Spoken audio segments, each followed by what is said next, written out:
Hi, ഞാൻ സുജിത രതീഷ്. നമുക്കിന്ന് പെരുന്നാൾ സ്പെഷ്യലായിട്ട് ഒരു കിടിലൻ ഹൈദരാബാദി ദം ബിരിയാണി ഉണ്ടാക്കാം. വളരെ ഈസി ആയിട്ട് ഈദ് സ്പെഷ്യൽ. ഓക്കെ, ബിരിയാണി ഉണ്ടാക്കാനായിട്ട് ഞാനിവിടെ 1 കിലോ ചിക്കനാണ് എടുത്തിട്ടുള്ളത്. ചിക്കൻ നല്ലപോലെ കഴുകി വൃത്തിയാക്കി എടുത്തിട്ടുള്ള ചിക്കനാണ് കേട്ടോ. ഒട്ടും വെള്ളം ഉണ്ടാവരുത് ചിക്കനിൽ. ഇതിലേക്ക് നമുക്ക് 1 ടേബിൾ സ്പൂൺ ബിരിയാണി മസാല ചേർത്ത് കൊടുക്കാം. ഈ ബിരിയാണി മസാല ഞാൻ വീട്ടിൽ തന്നെ പൊടിച്ചിട്ടുള്ള ബിരിയാണി മസാലയാണ്. ഇതിൻ്റെ റെസിപ്പി ഞാൻ ഡിസ്ക്രിപ്ഷനിൽ വെക്കാം. ഇത് നമ്മുടെ കോഴിക്കോടൻ ബിരിയാണി മസാലയിൽ നിന്നും ഭയങ്കര ഡിഫറെൻ്റ് ആണ് ഈ ബിരിയാണി മസാല. ഇനി ഇതിലേക്ക് നമുക്ക് ചേർത്ത് കൊടുക്കേണ്ടത് 1/4 ടീസ്പൂൺ മഞ്ഞൾപ്പൊടിയാണ്. അതുപോലെ തന്നെ ഒരു 2 ഫുൾ ടീസ്പൂണായിട്ട് ഞാൻ എടുത്തിട്ടുള്ളത് മുളക് പൊടിയും ചേർത്ത് കൊടുക്കാം. പൊതുവേ നമ്മുടെ ബിരിയാണിയിൽ നമ്മൾ മുളക് പൊടി ചേർക്കാറില്ല. ഈ മലബാർ ബിരിയാണിയിൽ അങ്ങനെ മുളക് പൊടി ചേർക്കാറില്ല. പക്ഷേ ഹൈദരാബാദി ബിരിയാണിയിൽ നമ്മൾ മുളക് പൊടി ചേർത്ത് കൊടുക്കും. ഇനി ഇതിലേക്ക് ആവശ്യമായ ഉപ്പ് ചേർത്ത് കൊടുക്കാം. ഇനി ഇതിലേക്ക് നമുക്ക് 1 ടേബിൾ സ്പൂൺ പച്ചമുളക് ചതച്ചത്, ഒരു 5-6 പച്ചമുളക് എടുത്തതാണ് ഞാൻ. പിന്നെ 1 ടേബിൾ സ്പൂൺ ഇഞ്ചി ചതച്ചത്, 1 ടേബിൾ സ്പൂൺ വെളുത്തുള്ളി ചതച്ചത് എന്നിവ ചേർത്ത് കൊടുക്കാം. അതുപോലെ തന്നെ 1 കപ്പ് കട്ട തൈര് ചേർത്ത് കൊടുക്കാം. ഒരു 1-1.25 കപ്പ് തൈര് വരെ നിങ്ങൾക്ക് ചേർത്ത് കൊടുക്കാം കേട്ടോ. നമ്മൾ ഈ ഗ്രേവിയിൽ വേറെ വെള്ളമൊന്നും ചേർക്കുന്നില്ല, ഈ തൈരാണ് ചേർത്ത് കൊടുക്കുന്നത്.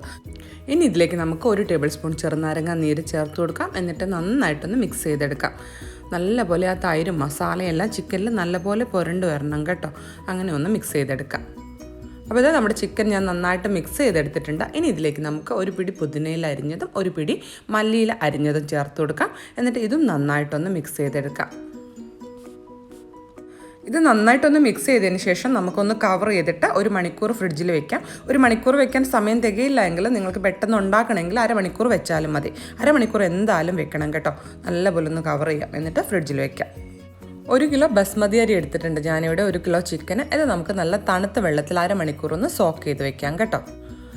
ആ അരി കുതിർക്കാൻ വെച്ചു, ചിക്കൻ റെഡിയാക്കി വെച്ചു. ഇനി നമുക്ക് നമ്മുടെ ചിക്കനിലേക്ക് ആവശ്യമായ ഉള്ളി വറുത്തെടുക്കാം. ഞാനിവിടെ ഒരു 2 വലിയ ഉള്ളി, അത്യാവശ്യം നല്ല വലിപ്പത്തിലുള്ള 2 വലിയ ഉള്ളി തിന്നായിട്ട് അരിഞ്ഞെടുത്തിട്ടുള്ളതാണ് കേട്ടോ.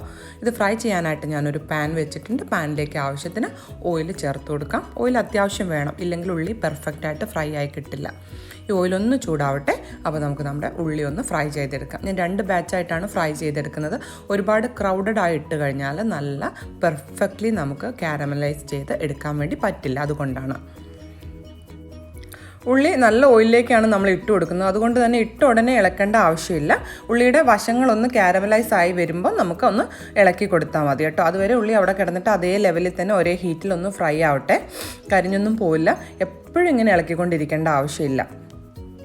ഉള്ളി ഇത് ചെറുതായിട്ടൊന്ന് ഫ്രൈ ആയി തുടങ്ങിയിട്ടുണ്ട്. ഇനി നമുക്ക് ചെറുതായിട്ടൊന്ന് ഇളക്കി കൊടുക്കാം. നല്ല ഗോൾഡൻ ആയിട്ട് നമുക്കിത് കോരി വാങ്ങാം. ഓൾമോസ്റ്റ് ആയി തുടങ്ങിയിട്ടുണ്ട്. ശരിക്കൊന്ന് ഗോൾഡൻ ആവട്ടെ കേട്ടോ. ഒന്നുകൂടെ ഈ ഉള്ളി നല്ല ബ്ലാക്ക് കളർ ആവാൻ നിൽക്കരുത്. കാരണം വാങ്ങി വെച്ചാലും കുറച്ച് സമയം ഇത് കാരമലൈസ് ആവും. അതുകൊണ്ട് നല്ല ഗോൾഡൻ ആവുന്ന ആ ഒരു കണ്ടീഷനിൽ തന്നെ നമ്മൾ ഉള്ളി വാങ്ങിക്കണം. ഇല്ലെങ്കിൽ ഒരു കയ്പ്പ് രുചി ഉണ്ടാവാൻ സാധ്യതയുണ്ട് കേട്ടോ. അപ്പോൾ ഇതവിടെ ഉള്ളി ഓൾമോസ്റ്റ് ആയിട്ടുണ്ട്. നമുക്കിതൊരു പേപ്പർ ടവൽ വെച്ച് ബൗളിലേക്ക് മാറ്റാം.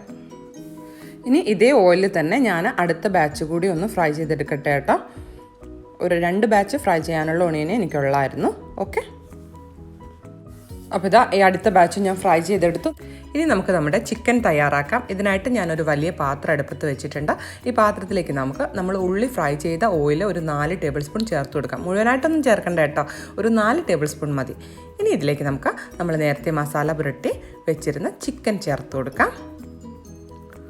എന്നിട്ട് ഇതിലേക്ക് നമ്മളിപ്പോൾ ഫ്രൈ ചെയ്ത ഒണിയൻ്റെ ഒരു 1/4 ഭാഗം ചേർത്ത് കൊടുക്കാം. ഒരു 1/4 ഭാഗം നമുക്ക് അലങ്കരിക്കാനായിട്ട് മാറ്റി വയ്ക്കാം. ബാക്കി ഒരു 1/4 ഭാഗം ഫ്രൈ ചെയ്ത ഒണിയൻ നമുക്ക് ഈ ചിക്കനിലേക്ക് ചേർത്ത് കൊടുക്കാം. എന്നിട്ട് ഇത് നന്നായിട്ടൊന്ന് മിക്സ് ചെയ്തിട്ട് അടച്ചു വെച്ച് ഒരു 15 മിനിറ്റ് അല്ലെങ്കിൽ 20 മിനിറ്റ് ആ ചിക്കൻ ഒന്ന് ഒരു 90% കുക്കാവുന്നവരെ നമുക്കൊന്ന് കുക്ക് ചെയ്തെടുക്കാം കേട്ടോ. ഉപ്പ് നമ്മൾ നേരത്തെ തന്നെ ഇട്ടിട്ടുണ്ട്. ഒന്ന് ഇച്ചിരി കുക്കായതിന് ശേഷം നമുക്കൊന്ന് നോക്കാം ഉപ്പ് പാകമാണോ എന്ന്. ഇടത്തരം തീയിൽ കുക്ക് ചെയ്തെടുത്താൽ മതി കേട്ടോ. അതുപോലെ തന്നെ തൈര് ചേർത്തുകൊണ്ട് നമുക്ക് ഇടയ്ക്കൊക്കെ ഒന്ന് ഇളക്കി കൊടുക്കാം. ഇപ്പോൾ ഒരു 5 മിനിറ്റ് കഴിഞ്ഞു. ചിക്കൻ ഒന്ന് കുക്കായി തുടങ്ങിയിട്ടുണ്ട്. നമുക്കൊന്ന് ഇളക്കി കൊടുത്തിട്ട് ആവശ്യത്തിന് ഉപ്പ് വേണമെങ്കിൽ ചേർത്ത് കൊടുക്കാം. നോക്കാം ഉപ്പ് പാകമാണോ ഇല്ലയോ എന്ന്. ഉപ്പൊക്കെ പാകത്തിനുണ്ട്. ഇത് നമുക്ക് അടച്ച് വെച്ച് ഒരു 90% കുക്കാവുന്നവരെ ഒന്ന് കുക്ക് ചെയ്തെടുക്കാം. ചിക്കൻ തയ്യാറാവുന്ന സമയം കൊണ്ട് തന്നെ നമുക്ക് നമ്മുടെ ചോറും തയ്യാറാക്കിയെടുക്കാം കേട്ടോ. ഇതിനായിട്ട് ഞാനിവിടെ ഒരു വലിയ ബിരിയാണി ചെമ്പിൽ ഒരു 3.5 ലിറ്റർ വെള്ളം തിളപ്പിച്ച് വെച്ചിട്ടുണ്ട്. സാധാരണ ചോറ് കുക്ക് ചെയ്യുന്ന പോലെ തന്നെയാണ് ഞാൻ ഈ ബസ്മതി അരി കുക്ക് ചെയ്തെടുക്കുന്നത് കേട്ടോ. നന്നായിട്ട് കുക്കാവുന്ന സമയത്ത് വെള്ളം അങ്ങ് വാർത്ത് കളയും. അതുകൊണ്ടാണ് 3.5 ലിറ്റർ വെള്ളം എടുത്തിരിക്കുന്നത്. അല്ലെങ്കിൽ അത്രയും വെള്ളത്തിൻ്റെ ആവശ്യമില്ല. അപ്പോൾ ഈ വെള്ളത്തിലേക്ക് നമുക്ക് ഒരു 2-3 ഏലക്കായ, അതുപോലെ തന്നെ ഒരു ചെറിയ കഷ്ണം കറുവാപ്പട്ട, അതുപോലെ തന്നെ ഒരു 3 ഗ്രാമ്പു, ഒരു 2-3 ബേ ലീഫ് അഥവാ വഴനയില എന്നിവ ചേർത്ത് കൊടുക്കാം.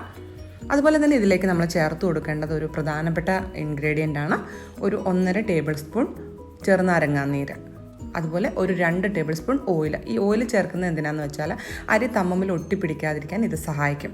ഇനി ഇതിലേക്ക് ആവശ്യമായ ഉപ്പ് കൂടി ചേർത്ത് കൊടുത്തിട്ട് നമുക്ക് നന്നായിട്ട് ഒന്നുകൂടി ഒന്ന് തിളപ്പിച്ചെടുക്കാം. ഈ വെള്ളം നല്ലപോലെ തിളയ്ക്കുമ്പോൾ വേണം നമ്മൾ അരി ചേർത്ത് കൊടുക്കാൻ.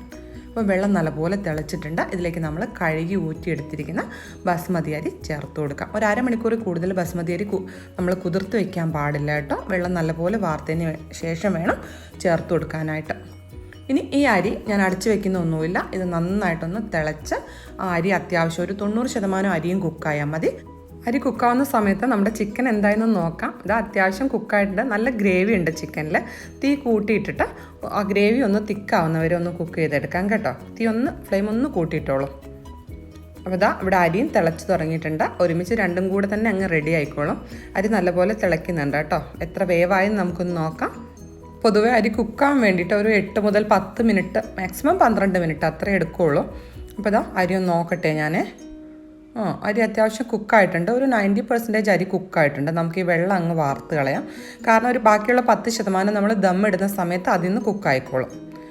അരി ഞാനിവിടെ വാർത്തെടുത്തിട്ടുണ്ട്. ഒട്ടും അരി തമ്മിൽ ഒട്ടിപ്പിടിക്കുന്നില്ല. നിങ്ങൾ കണ്ടില്ലേ, നമ്മൾ ഈ ഓയിലൊക്കെ ചേർത്തത് കൊണ്ടാണത്. അതുപോലെ എപ്പോഴും ഇങ്ങനെ അരി നമ്മൾ സാധാ ചോറ് വെക്കുന്ന പോലെ വെക്കുന്നതാണ് എപ്പോഴും എനിക്കൊരു സൗകര്യം. ആ സമയത്ത് എനിക്കിങ്ങനെ നല്ല പെർഫെക്റ്റായിട്ട് അരി കിട്ടും.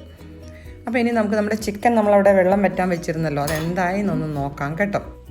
അപ്പോൾ ചിക്കൻ ഗ്രേവിയൊക്കെ കുറുകി നല്ല തിക്കായി വന്നിട്ടുണ്ട്. അപ്പോൾ നമ്മുടെ ചോറും ചിക്കനും തയ്യാറായിട്ടുണ്ട്. ഇനി നമുക്കിത് ലെയറിങ് ചെയ്യാം. ഇതിനായിട്ട് ഞാനിവിടെ ചൂട് കട്ടിയുള്ളൊരു നല്ല 6 ലിറ്ററിൻ്റെ ഒരു പാത്രം എടുത്തിട്ടുണ്ട്. ഇതിൽ അടിയിൽ കുറച്ച് നെയ്യ് തടവി കൊടുത്തിട്ട് നമുക്ക് ഇതിലേക്ക് ഒരു ലെയർ ചോറ് ഇട്ട് കൊടുക്കാം. നല്ല കട്ടിയിൽ ഒരു ലെയർ ചോറ് വെച്ചിട്ട് അതിന് മേലെ നമ്മൾ തയ്യാറാക്കി വെച്ചിരിക്കുന്ന ചിക്കൻ മസാല ഇട്ട് കൊടുക്കാം. അപ്പോൾ ഈ ചോറിൻ്റെ മേലെ നമുക്ക് ഒരു ലെയർ ചിക്കൻ വെക്കാം. കുറച്ച് വൈഡായിട്ട് അവിടെ സെൻറ്ററിൽ തന്നെ വെക്കാതെ കുറച്ച് സൈഡിലേക്കൊക്കെ ആയിട്ട് സ്പ്രെഡ് ചെയ്ത് വെക്കാമേ. ഒരു 3-4 പീസ് ചിക്കൻ വെച്ചാൽ മതി. ഇനി ഇതിൻ്റെ മേലെ നമുക്ക് വീണ്ടും റൈസ് തന്നെ നല്ലൊരു കട്ടി ലെയർ റൈസ് വെക്കാം.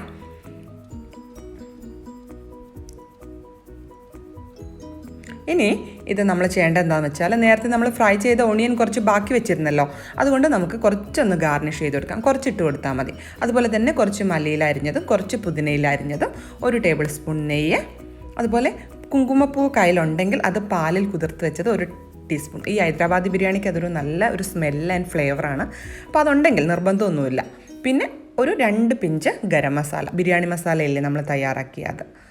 പിന്നെ അതിന് മേലെ വീണ്ടും ചിക്കൻ വെച്ച് കൊടുക്കാം. ഇങ്ങനെ ഈ ലെയറിങ് നമ്മുടെ ചിക്കനും നമ്മുടെ അരിയും ഫിനിഷ് ആകുന്നവരെ, നമ്മൾ വെച്ച ചോറ്, അരിയല്ല ഞാൻ എപ്പോഴും അങ്ങനെ പറഞ്ഞു പോകും, നമ്മൾ വെച്ച ചോറും ഈ ചിക്കനും ഫിനിഷ് ആകുന്നവരെ നമുക്ക് ചെയ്യാം. എത്രയേ ഉള്ളൂ.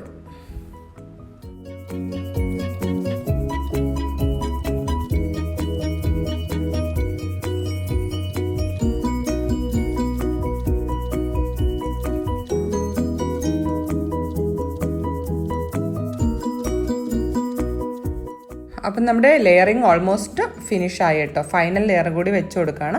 ഈ ഫൈനൽ ലെയർ, അവസാനത്തെ ലെയറിൻ്റെ മേലെ നമ്മൾ നേരത്തെ ഉള്ളി വറുത്ത് വെച്ചിരുന്ന എണ്ണയില്ലേ, അതൊന്ന് ഒരു 2-3 ടേബിൾ സ്പൂൺ ഓയിൽ കൂടി നമുക്ക് ചേർത്ത് കൊടുക്കാം.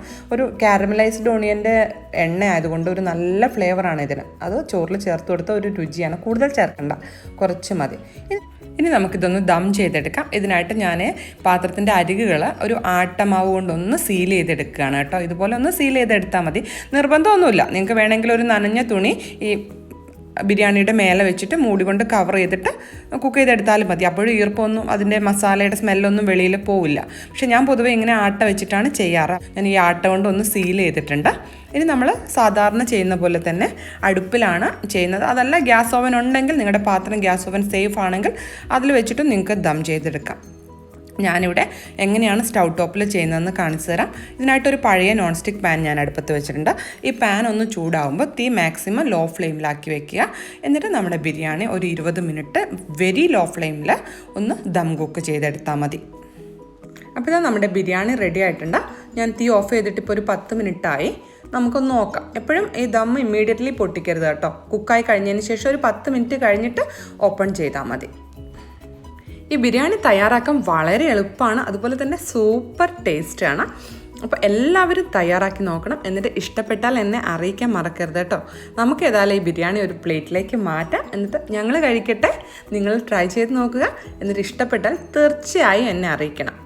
അപ്പോൾ എല്ലാവർക്കും സന്തോഷവും പ്രത്യാശയും നിറഞ്ഞ ഒരു ഈദ് ആശംസിച്ചുകൊണ്ട് വീണ്ടും ഒരു നല്ല റെസിപ്പിയായിട്ട് കാണുന്നവരേക്കും ബൈ ബൈ.